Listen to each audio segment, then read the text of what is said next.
ನಮಸ್ತೆ. ನಾನಿವತ್ತು ನಿಮಗೆ ಈಸಿಯಾಗಿರೋ ಎಗ್ ಗ್ರೇವಿ ಅಂದರೆ ಮೊಟ್ಟೆ ಮಸಾಲೆ ಹೇಗೆ ಮಾಡೋದು ಅಂತ ಹೇಳ್ತಾ ಇದ್ದೀನಿ.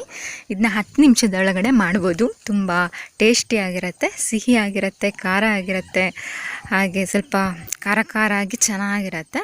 10 ನಿಮಿಷದೊಳಗಡೆ ಮಾಡ್ಬೋದು. ಇದನ್ನ ತುಂಬ ಟೇಸ್ಟಿಯಾಗಿರುತ್ತೆ. ಮನೆಗೆ ಯಾರಾದರೂ ಗೆಸ್ಟ್ ಬಂದಾಗ ದಿಢೀರಂತ ಮಾಡಿಕೊಡ್ಬೋದು. ಇದಕ್ಕೆ ಏನೆಲ್ಲ ಬೇಕು ಅಂತ ನೋಡೋಣ ಬನ್ನಿ.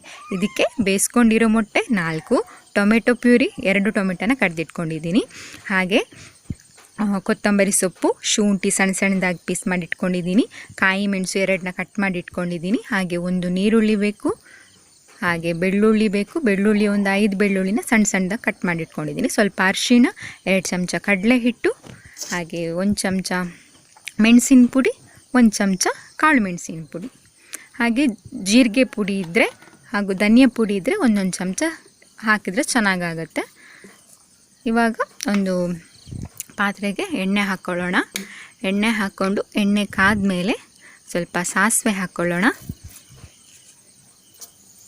ಹಾಗೆಯೇ ಸ್ವಲ್ಪ ಜೀರಿಗೆ ಹಾಕ್ಕೊಳ್ಳೋಣ. ಜೀರಿಗೆ ಅರ್ಧ ಚಮಚ ಸಾಕು, ಸಾಸಿವೆ 1 ಚಮಚ ಹಾಕ್ಕೊಳ್ಳಿ.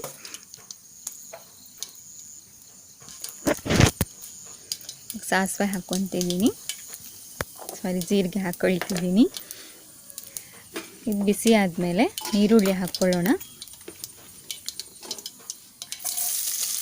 ಕಟ್ ಮಾಡಿ ಇಟ್ಕೊಂಡಿರೋ ಈರುಳ್ಳಿ ಹಾಕ್ಕೊಳ್ಳಿ. ಮೀಡಿಯಮ್ ಸೈಜ್ ಇಲ್ಲಾಂದರೆ ಸ್ವಲ್ಪ ಸಣ್ಣದಾಗಿ ಕಟ್ ಮಾಡ್ಕೊಳ್ಳಿ, ಚೆನ್ನಾಗಿರುತ್ತೆ. ದೊಡ್ಡ ಪೀಸ್ ಬೇಡ, ಸಣ್ಣದಾಗಿ ಕಟ್ ಮಾಡಿ ಇಟ್ಕೊಳ್ಳಿ. ಎಲ್ಲ ಹಾಕ್ಕೊಂಡು ಚೆನ್ನಾಗಿ ಫ್ರೈ ಮಾಡೋಣ. ಈರುಳ್ಳಿನ ಚೆನ್ನಾಗಿ ಫ್ರೈ ಮಾಡ್ಕೊಳ್ಳಿ, ಮೀಡಿಯಮ್ ಉರಿಯೆಲ್ಲ ಇಟ್ಕೊಳ್ಳಿ, ಚೆನ್ನಾಗಿ ಫ್ರೈ ಮಾಡ್ಕೊಳ್ಳಿ. ಸ್ವಲ್ಪ ನೀರುಳ್ಳಿ ಸ್ವಲ್ಪ ಫ್ರೈ ಆದಮೇಲೆ ಕಾಯಿ ಮೆಣಸು ಹಾಕ್ಕೊಳ್ಳೋಣ. ಕಟ್ ಮಾಡ್ಕೊಂಡಿರೋ ಕಾಯಿ ಮೆಣಸು, ನಾನಿಲ್ಲಿ 2 ಕಾಯಿ ಮೆಣಸನ್ನ ಸಣ್ಣದಾಗಿ ಕಟ್ ಮಾಡಿ ಇಟ್ಕೊಂಡಿದ್ದೀನಿ. ನಮ್ಮ ಮನೇಲಿ ಖಾರ ತಿನ್ನೋದು ಸ್ವಲ್ಪ ಕಡಿಮೆ, ಹಾಗಾಗಿ ನಿಮಗೆ ಖಾರ ಬೇಕಿದ್ರೆ ಒಂದು 3-4 ಕಾಯಿ ಮೆಣಸನ್ನ ಸಣ್ಣದಾಗಿ ಕಟ್ ಮಾಡ್ಕೊಂಡು ಹಾಕ್ಕೊಳ್ಳಿ. ಈ ಥರನೇ ಕಟ್ ಮಾಡ್ಕೊಂಡು ಹಾಕ್ಕೊಳ್ಳಿ, ಆವಾಗ ಅದ್ರ ಖಾರ ಎಲ್ಲ ಬಿಟ್ಟು ತಿನ್ನೋತ್ತಿಗೆ ಒಂದು ಸ್ವಲ್ಪ ಟೇಸ್ಟಿ ಆಗುತ್ತೆ. ಮಿರ್ಚಿ ಖಾರ ಆಗುತ್ತೆ, ಚೆನ್ನಾಗಿರುತ್ತೆ. ಚೆನ್ನಾಗಿ ಫ್ರೈ ಮಾಡ್ಕೊಳ್ಳಿ. ಕಾಯಿ ಮೆಣಸು ನೀರುಳ್ಳಿ ಸ್ವಲ್ಪ ಫ್ರೈ ಆದಮೇಲೆ ಶುಂಠಿನ ಹಾಕೋಣ. ಶುಂಠಿನೂ ಅಷ್ಟೇ ತುಂಬ ಸಣ್ಣದಾಗಿ ಕಟ್ ಮಾಡಿ ಇಟ್ಕೊಂಡಿದ್ದೀನಿ, ಅದನ್ನು ಹಾಕ್ಕೊಳ್ಳೋಣ. ಶುಂಠಿನೂ ಹಾಕ್ಕೊಳ್ಳಿ, ಹಾಗೆ ಬೆಳ್ಳುಳ್ಳಿನೂ ಹಾಕ್ಕೊಳ್ಳಿ. ಇದೆಲ್ಲ ಚೆನ್ನಾಗಿ ಫ್ರೈ ಆಗಬೇಕು. ಥರ ಹಸಿ ಸ್ಮೆಲ್ ಇರುತ್ತಲ್ಲ ಅದು ಹೋಗಬೇಕು. ಶುಂಠಿದು, ಕಾಯಿ ಮೆಣಸಿಂದು, ನೀರುಳ್ಳಿದೆಲ್ಲ ಚೆನ್ನಾಗಿ ಹೋಗಬೇಕು, ಆ ಥರ ಫ್ರೈ ಮಾಡ್ಕೊಳ್ಳಿ. ಇವಾಗ ಸ್ವಲ್ಪ ಅರಿಶಿಣ ಹಾಕ್ಕೊಳ್ಳಿ. ಅರಿಶಿಣ ಒಂದು ಅರ್ಧ ಚಿಟಿಕೆ ಅಷ್ಟು ಸಾಕಾಗುತ್ತೆ, ತುಂಬ ಏನು ಬೇಕಾಗಲ್ಲ. ಅರಿಶಿಣ ತುಂಬ ಯೂಸ್ ಮಾಡಬಾರ್ದು ಅಂತಲೂ ಹೇಳ್ತಾರೆ, ದೇಹಕ್ಕೆ ಒಳ್ಳೆಯದಲ್ಲ ಅಂತ. ಲಿಮಿಟಲ್ಲಿ ಹಾಕಿದರೆ ಸಾಕು. ಅರಿಶಿಣ ಹಾಕ್ಕೊಂಡು ಇವಾಗ ನೀವು ಲೋ ಫ್ಲೇಮಲ್ಲಿ ಇಡಿ, ಇಲ್ಲಾಂದರೆ ಅರಿಶಿಣ ಎಲ್ಲ ಬೇಗ ಸುಟ್ಟೋಗತ್ತಲ್ವ, ಹಾಗಾಗಿ ಪುಡಿನೆಲ್ಲ ಹಾಕ್ಕೊಳ್ಳುವಾಗ ಲೋ ಫ್ಲೇಮಲ್ಲೇ ಇಡಬೇಕು. ಇವಾಗ ಮೆಣಸಿನ ಪುಡಿ 1 ಚಮಚ ಹಾಕ್ಕೊಂಡಿದ್ದೀನಿ. ನಿಮಗೆ ಬೇಕಿದ್ದರೆ ಸ್ವಲ್ಪ ಜಾಸ್ತಿ ಹಾಕ್ಕೊಳ್ಳಿ. ನೀವು ಜಾಸ್ತಿ ಮಾಡೋರಾದರೆ ಎಲ್ಲ ಸ್ವಲ್ಪ ಜಾಸ್ತಿನೇ ಹಾಕ್ಕೊಳ್ಳಿ. ಕಾಯಿ ಮೆಣಸು, ನೀರುಳ್ಳಿ ಎಲ್ಲ ಜಾಸ್ತಿನೇ ಹಾಕ್ಕೊಳ್ಳಿ. ನಾನಿಲ್ಲಿ 4 ಮೊಟ್ಟೆಗೆ ಮಾತ್ರ ಮಾಡ್ತಾಯಿದ್ದೀನಿ. ಮೆಣಸಿನ ಪುಡಿ ಆದಮೇಲೆ ಕಾಳು ಮೆಣಸಿನ ಪುಡಿ 1 ಚಮಚ ಹಾಕ್ಕೊಳ್ಳಿ. ಎಲ್ಲದನ್ನು ಚೆನ್ನಾಗಿ ಫ್ರೈ ಮಾಡಿ, ಸಿಮ್ಮಲ್ಲಿಟ್ಟೆ ಫ್ರೈ ಮಾಡಿ, ಅವಾಗ ಚೆನ್ನಾಗಿ ಫ್ರೈ ಆಗುತ್ತೆ. ಜೋರಾಗಿಟ್ಟರೆ ಸೀದೋಗುತ್ತೆ, ಅದಕ್ಕೋಸ್ಕರ ಸಿಮ್ಮಲ್ಲೇ ಇಟ್ಕೊಳ್ಳಿ. ಈ ಥರ ಚೆನ್ನಾಗಿ ಫ್ರೈ ಮಾಡಿ. ಹಾಗೆ ಜೀರಿಗೆ ಪುಡಿನೂ ಧನಿಯಾ ಪುಡಿನೂ ಹಾಕ್ಕೊಳ್ಳಿ 1 ಚಮಚ, ಚೆನ್ನಾಗಾಗತ್ತೆ. ನನ್ನ ಹತ್ರ ಧನಿಯಾ ಪುಡಿ ಇತ್ತು, ಅದನ್ನ ಹಾಕ್ಕೊಂಡಿದ್ದೀನಿ. ಜೀರಿಗೆ ಪುಡಿ ಇರಲಿಲ್ಲ, ಮಾಡಬೇಕಷ್ಟೆ. ಏನೂ ಹಾಕಿಲ್ಲ ಅಂದರೂ ಟೇಸ್ಟೇ ಆಗುತ್ತೆ. ಈ ಥರ ಚೆನ್ನಾಗಿ ಫ್ರೈ ಮಾಡ್ಕೊಳ್ಳಿ. ಕೆಲವರು ಹೇಳ್ತಾರೆ ನೀವೇನು ಇಲ್ಲ ಅಂದರೆ ಇಲ್ಲ ಅಂತ ಹೇಳಬೇಡಿ ಅಂತ, ಬಟ್ ನಾನು ಯಾಕೆ ಹೇಳ್ತೀನಿ ಅಂದರೆ ಏನೂ ಇಲ್ಲದೇನೂ ಟೇಸ್ಟಿಯಾಗಿ ಅಡುಗೆ ಮಾಡ್ಬೋದು ಅಂತ ಹೇಳ್ತೀನಿ. ಇವಾಗ ಎಲ್ಲರ ಹತ್ರ ಎಲ್ಲನೂ ಇರಲ್ವಲ್ಲ, ಹಾಗಾಗಿ ಇವಾಗೆಲ್ಲ ಚೆನ್ನಾಗಿ ಫ್ರೈ ಆದಮೇಲೆ 2 ಟೊಮೆಟೊನ ಕಡ್ದಿಟ್ಕೊಂಡಿದ್ದೆ, ಅದನ್ನ ಹಾಕ್ಕೊಳ್ತಾ ಇದ್ದೀನಿ. ನೀವು ಟೊಮೆಟೊನ ಅದ್ರ ಸ್ಮೆಲ್ ಹೋಗೋವರೆಗೂ ಫ್ರೈ ಮಾಡಿ, ಇಲ್ಲಾಂದರೆ ಚೆನ್ನಾಗಾಗಲ್ಲ. ಅದೇ ಘಾಟ್ ಬಂದರೆ ತಿನ್ನೋಕ್ಕಾಗಲ್ಲ. ಚೆನ್ನಾಗಿ ಕುದಿಯೋವರೆಗೂ ಫ್ರೈ ಮಾಡಿ, ಅದನ್ನ ಸ್ಮೆಲ್ಲೆಲ್ಲ ಹೋಗಬೇಕು, ಅಷ್ಟು ಫ್ರೈ ಮಾಡಿ. ನಿಮಗೆ ಗೊತ್ತಾಗುತ್ತೆ ಅದು ಸ್ಮೆಲ್ ಹೋಗೊತ್ತಿಗೆ. ಹಸಿ ಇದ್ದಾಗ ಯಾವ ಥರ ಇರುತ್ತೆ, ಫುಲ್ ಕುದ್ದಾದ್ಮೇಲೆ ಯಾವ ಥರ ಇರುತ್ತೆ ಅಂತ ಗೊತ್ತಾಗುತ್ತೆ ನಿಮಗೆ. ಹಾಗೆ ಸ್ವಲ್ಪ ಉಪ್ಪು ಹಾಕ್ಕೊಳ್ಳಿ. ಉಪ್ಪು ಹಾಕ್ಕೊಂಡು ಮಿಕ್ಸ್ ಮಾಡ್ಕೊಳ್ಳಿ.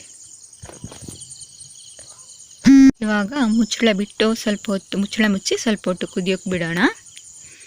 ಅಂದರೆ ಅದು ಸ್ಮೆಲ್ ಹೋಗೋವರೆಗೂ. ನೋಡಿ ಈ ಥರ ಗಟ್ಟಿನೂ ಆಗಿರುತ್ತೆ. ಸ್ವಲ್ಪ ನೋಡ್ತಾ ಇರಿ, ಮತ್ತು ತಳ ಹಿಡ್ಕೊಬೋದು ಅವಾಗವಾಗ. ಚೆನ್ನಾಗಿ ಕುದ್ದಿದೆ. ಇವಾಗ ಹಸಿ ಸ್ಮೆಲ್ಲು ಹೋಗಿದೆ ಟೊಮ್ಯಾಟೊದು. ಇವಾಗ 2 ಚಮಚ ಕಡಲೆ ಹಿಟ್ಟನ್ನ ಸ್ವಲ್ಪ ನೀರಲ್ಲಿ ಮಿಕ್ಸ್ ಮಾಡಿ ಚೆನ್ನಾಗಿ ಅದನ್ನ ಮಿಕ್ಸ್ ಮಾಡಿ ಅದಕ್ಕೆ ಹಾಕ್ಕೊಳ್ಳೋಣ. ಇಲ್ಲ ಗಂಟಿರುತ್ತೆ, ಹಾಗೆ ಹಾಕ್ಕೊಂಡ್ರೆ ನೀರಲ್ಲಿ ಮಿಕ್ಸ್ ಮಾಡಿ ಹಾಕ್ಕೊಳ್ಳಿ, ಅವಾಗ ಗಂಟಿರಲ್ಲ. ಈ ಥರ ಹಾಕ್ಕೊಳ್ಳಿ. ನಾವು ಕಡಲೆ ಹಿಟ್ಟು ಹಾಕಿದ ತಕ್ಷಣ ಗ್ರೇವಿ ಗಟ್ಟಿ ಆಗುತ್ತೆ. ನನಗೆ ಇಲ್ಲಿ ಸ್ವಲ್ಪ ಗ್ರೇವಿ ಬೇಕು, ಹಾಗಾಗಿ ಸ್ವಲ್ಪ ನೀರು ಹಾಕ್ಕೊಳ್ತೀನಿ. ನೀರು ಹಾಕಿದರೂ ಆಮೇಲೆ ಗಟ್ಟಿ ಆಗುತ್ತೆ ಅದು. ನಿಮಗೆ ಎಷ್ಟು ಬೇಕೋ ಅಷ್ಟು ನೀರು ಹಾಕ್ಕೊಳ್ಳಿ.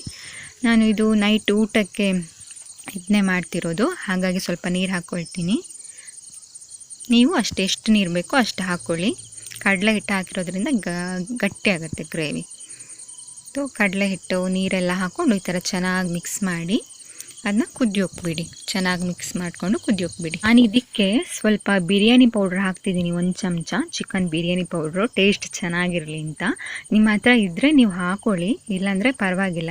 ಹಾಗೆ ಉಪ್ಪು ಖಾರ ಎಲ್ಲ ನೋಡ್ಕೊಳ್ಳಿ ಒಂದು ಸಲ. ಇವಾಗಲೇ ಮೊಟ್ಟೆ ಹಾಕೋಕ್ಕಿಂತ ಮುಂಚೆನೇ ನೋಡ್ಕೊಳ್ಳಿ. ಏನಾದರೂ ಕಡಿಮೆ ಇದ್ದರೆ ಹಾಕ್ಕೊಳ್ಳಿ. ಮೊಟ್ಟೆ ಹಾಕಿದ ಮೇಲೆ ಎಷ್ಟು ಚೆನ್ನಾಗಾಗಲ್ಲ. ಮೊಟ್ಟೆನ ಬಾಯ್ಲ್ ಮಾಡಿರ್ತೀವಲ್ಲ, ಬೇಯಿಸ್ಕೊಂಡಿರ್ತೀವಲ್ಲ, ಅದನ್ನ ಕಟ್ ಮಾಡಿಡಿ. ಒಂದು ಮೊಟ್ಟೆನ ಒಂದು 7 ಪೀಸು 8 ಪೀಸು ಮಾಡಿ ಚೆನ್ನಾಗಾಗತ್ತೆ. ಇಡೀ ಮೊಟ್ಟೆ ಹಾಕಬೇಡಿ, ಆವಾಗ ಮೊಟ್ಟೆಯಲ್ಲಿ ಅಷ್ಟು ಮಸಾಲೆ ಇಳ್ಕೊಂಡಿರಲ್ಲ, ತಿನ್ನೋಕೆ ಚೆನ್ನಾಗಾಗಲ್ಲ. ಕಟ್ ಮಾಡಿ ಹಾಕಿದರೆ ಚೆನ್ನಾಗಾಗತ್ತೆ ಮೊಟ್ಟೆನ. ನಾನು 4 ಮೊಟ್ಟೆನ ಪೀಸ್ ಮಾಡಿ ಇಟ್ಕೊಂಡಿದ್ದೀನಿ, ಕಟ್ ಮಾಡಿ ಅದನ್ನ ಹಾಕ್ತಾಯಿದ್ದೀನಿ. ಹಾಕಿ ಒಂದು ಸಲ ಚೆನ್ನಾಗಿ ಮಿಕ್ಸ್ ಮಾಡ್ಕೊಳ್ಳಿ. ನೀವು ಮೊಟ್ಟೆ ಬೇಯಿಸೋವಾಗ ಸ್ವಲ್ಪ ಉಪ್ಪು ಹಾಕ್ಕೊಂಡೇ ಬೇಯಿಸಿ, ಆವಾಗ ಮೊಟ್ಟೆಗೂ ಟೇಸ್ಟ್ ಇರುತ್ತೆ, ಉಪ್ಪು ಆಗಿರುತ್ತೆ. ಇಲ್ಲಾಂದರೆ ಚಪ್ಪೆ ಅನಿಸುತ್ತೆ, ತಿನ್ನುವಾಗ ಅಷ್ಟು ಟೇಸ್ಟಿ ಆಗಲ್ಲ. ಬೇಯಿಸ್ಕೊಳ್ಳುವಾಗ ಉಪ್ಪು ಹಾಕ್ಕೊಳ್ಳಿ ಮೊಟ್ಟೆನ. ಹಾಗೆ ಈ ಥರ ಚೆನ್ನಾಗಿ ಮಿಕ್ಸ್ ಮಾಡ್ಕೊಳ್ಳಿ. ಪರಿಮಳ ಅಂತೂ ಸಖತ್ತಾಗಿ ಬರ್ತಾಯಿದೆ. ಗ್ಯಾರಂಟಿ ನೀವು ತುಂಬ ಊಟ ಮಾಡ್ತೀರಾ. ಮನೆಗೆ ಯಾರಾದರೂ ಗೆಸ್ಟ್ ಬಂದರೆ ಇದನ್ನ ತಕ್ಷಣ ಮಾಡಿಕೊಡಿ, ಅಷ್ಟು ಚೆನ್ನಾಗಿರುತ್ತೆ, ಟೇಸ್ಟಿಯಾಗಿರುತ್ತೆ. ಬಿರಿಯಾನಿ ಪೌಡ್ರ್ ಹಾಕಿರೋದ್ರಿಂದ ಅದರ ಪರಿಮಳ ತುಂಬಾ ಚೆನ್ನಾಗಿದೆ. ನಂತರ ಕೊತ್ತಂಬರಿ ಸೊಪ್ಪು ಕಟ್ ಮಾಡಿ ಇಟ್ಕೊಂಡಿರ್ತೀವಲ್ಲ ಅದನ್ನ ಹಾಕ್ಕೊಳ್ಳಿ. ಲೋ ಫ್ಲೇಮಲ್ಲೇ ಇಲ್ಲಿ, ಫಾಸ್ಟಾಗಿ ಇಡಬೇಡಿ. ಚೆನ್ನಾಗಿ ಕುದೀತಾ ಇದೆ ನೋಡಿ, ಪರಿಮಳನೂ ಚೆನ್ನಾಗಿ ಬರ್ತಾಯಿದೆ. ಕೊತ್ತಂಬರಿ ಸೊಪ್ಪು ಕಟ್ ಮಾಡಿ ಇಟ್ಕೊಂಡಿರ್ತೀವಲ್ಲ ಅದನ್ನ ಹಾಕ್ಕೊಳ್ಳಿ. ನನಗೆ ಅದ್ರ ಪರಿಮಳ ಬರೋತ್ತಿಗೆ ಇವಾಗಲೇ ಊಟ ಮಾಡೋಣ ಅಂತ ಅನ್ನಿಸ್ತಿದೆ, ಬಟ್ ಏನು ಮಾಡೋದು, ನಿಮಗೆ ತೋರಿಸ್ಬೇಕಲ್ಲ. ಹಾಗೆ ಸ್ವಲ್ಪ ಕಸೂರಿ ಮೇಥಿ ಹಾಕ್ಕೊಳ್ಳಿ. ಇದು ಆಪ್ಷನಲ್, ಇದ್ದರೆ ಹಾಕ್ಕೊಳ್ಳಿ, ಇಲ್ಲಾಂದರೆ ಪರವಾಗಿಲ್ಲ. ನನ್ನ ಹತ್ರ ಇತ್ತು, ಸೊ ಹಾಗಾಗಿ ಹಾಕ್ಕೊಳ್ತಾ ಇದ್ದೀನಿ. ಅದು ಹಾಕಿದರೆ ಒಂಥರ ಚೆನ್ನಾಗಿ ಪರಿಮಳ ಬರುತ್ತೆ. ಅದು ಮೆಂತ್ಯ ಸೊಪ್ಪನ್ನ ಒಣಗಿಸಿ ಮಾಡಿರೋದು, ಹಾಗಾಗಿ ಅದ್ರ ಪರಿಮಳ ಸ್ವಲ್ಪ ಹಾಕಿದರೆ ಸಾಕು, ತುಂಬ ಪರಿಮಳ ಬರುತ್ತೆ. ಸ್ವಲ್ಪ ಹಾಕ್ಕೊಬೇಕು, ಇಲ್ಲಾಂದರೆ ಅದೇ ಸ್ಮೆಲ್ ಬರುತ್ತೆ. ಸೊ ಹಾಗಾಗಿ ನೋಡಿ ಎಷ್ಟು ಚೆನ್ನಾಗಿ ಬಂದಿದೆ ಅಲ್ಲ ಗ್ರೇವಿ. ನಿಮಗೂ ನೋಡುವಾಗಲೇ ತಿನ್ನೋಣ ಅನ್ನಿಸ್ತಿರ್ಬೇಕು. ಒಂದು ಸಲ ಮಾಡಿ ನೋಡಿ, ಸಖತ್ತಾಗಿದೆ, ಟೇಸ್ಟಿ ಆಗಿದೆ. ನನಗಂತೂ ತುಂಬ ಇಷ್ಟ ಇದು. ತುಂಬ ಇದರಲ್ಲೇ ತುಂಬ ಊಟ ಮಾಡ್ಬೋದು, ಚಿಕನ್ಗಿಂತಲೂ ಇದರಲ್ಲೇ ತುಂಬ ಊಟ ಸೇರುತ್ತೆ ನನಗೆ. ತುಂಬ ಟೇಸ್ಟಿಯಾಗಿರುತ್ತೆ. ನಿಮಗೆ ಈ ಗ್ರೇವಿ ಇಷ್ಟ ಆಗುತ್ತೆ, ಈ ರೆಸಿಪಿ ಇಷ್ಟ ಆಗುತ್ತೆ ಅಂತ ಅಂದ್ಕೊಂಡಿದ್ದೀನಿ. ಪ್ಲೀಸ್ ಎಲ್ರಿಗೂ ಶೇರ್ ಮಾಡಿ, ಲೈಕ್ ಮಾಡಿ, ಕಮೆಂಟ್ ಮಾಡಿ, ಹಾಗೆ ನನ್ನ ಚಾನಲ್ನ ಸಬ್ಸ್ಕ್ರೈಬ್ ಮಾಡೋದನ್ನು ಮರಿಬೇಡಿ, ಓಕೆನಾ? ಇನ್ನೂ ಹೆಚ್ಚೆಚ್ಚು ಒಳ್ಳೊಳ್ಳೆ ರೆಸಿಪೀಸ್ ಹಾಕ್ತೀನಿ ನಾನು ಟೈಮ್ ಸಿಕ್ಕಾಗ. ಬಟ್ ಇವಾಗ ನಂಗೆ ಟೈಮ್ ಸಿಗಲ್ಲ, ಹಾಗಾಗಿ ಅಷ್ಟೊಂದು ಹಾಕೋಕ್ಕಾಗ್ತಿಲ್ಲ. ಬಟ್ ನಾನು ಟ್ರೈ ಮಾಡ್ತೀನಿ, ಒಳ್ಳೊಳ್ಳೆ ರೆಸಿಪಿನ ನಿಮಗೋಸ್ಕರ ಮಾಡಿ ಹಾಕ್ತೀನಿ, ಓಕೆ? ನೋಡಿ ಇವಾಗ ಊಟ ಮಾಡೋಕ್ಕೆ ಕೂತ್ಕೊಂಡಿದ್ದೀನಿ, ಟೇಸ್ಟ್ ನೋಡ್ತಾ ಇದ್ದೀನಿ. ತುಂಬ ಚೆನ್ನಾಗಿದೆ, ಸ್ವಲ್ಪ ಸಪ್ತ ಇದೆ, ಬಟ್ ಓಕೆ, ಟೇಸ್ಟ್ ಅಂತೂ ತುಂಬ ಚೆನ್ನಾಗಿದೆ. ಏನು ಪರಿಮಳ ಬರ್ತಿದೆ, ತುಂಬ ಸಖತ್ತಾಗಿದೆ ಟೇಸ್ಟ್. ನೀವು ನಿಜವಾಗ್ಲೂ ಮಾಡಿ ಒಂದು ಸಲ. ನಿಮಗೆ ಈ ರೆಸಿಪಿ ಇಷ್ಟ ಆಗಿದೆ ಅಂತ ಅಂದ್ಕೊತೀನಿ. ಇಷ್ಟ ಆಗೇ ಆಗತ್ತೆ, ನಂಗೆ ಗೊತ್ತು. ನೋಡಿ ಪರಿಮಳಕ್ಕೆ ನಮ್ಮ ಬೆಕ್ಕು ಬಂದಿದೆ ನನ್ನ ಹತ್ರ, ಬಳ್ಳಿನೂ ಬಂದಿದ್ದಾಳೆ,